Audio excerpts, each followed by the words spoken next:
Albert Einstein and Donald Trump have far more in common than just their eccentric hair. Both have something to teach us about creating wealth. Here's a hint. It isn't about an IRA or 401k. Like Trump, Einstein enjoyed money, having dubbed the miracle of compound interest the eighth wonder of the world. While math isn't money, if the math doesn't work, there will be no money.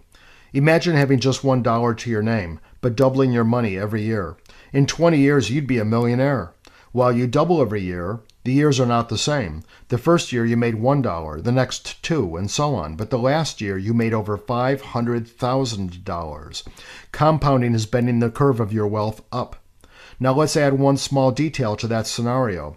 You have to pay a 28% tax on your earnings every single year. In 20 years, you don't have $1 million, but just over $50,000. You lose over 95% of your earnings to that 28% tax. Why? Because you not only lose the tax dollars, but you also lose all of their future earnings. Obviously a big deal. The curve is being bent down.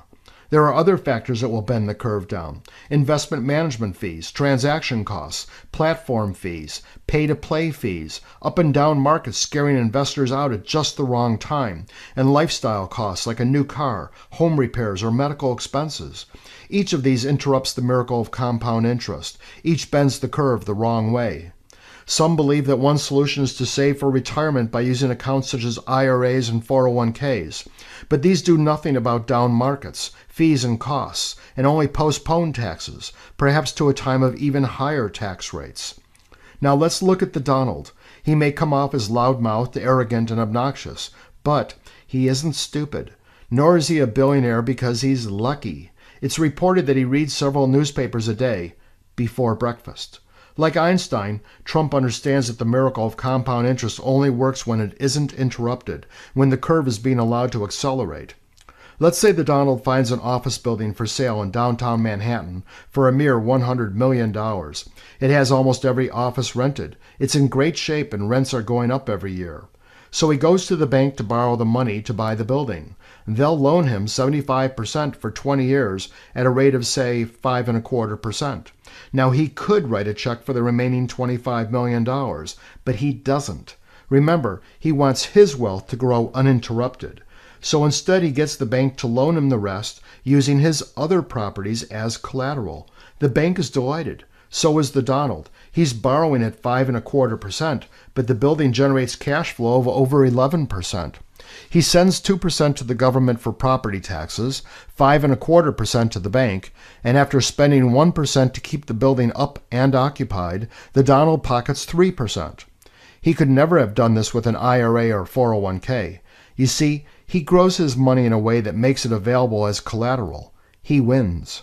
Now he's getting $3 million a year with tax breaks, all of the future growth in the value of this building, and complete control. Nice. Ironically, the money lent to him by the bank came from us.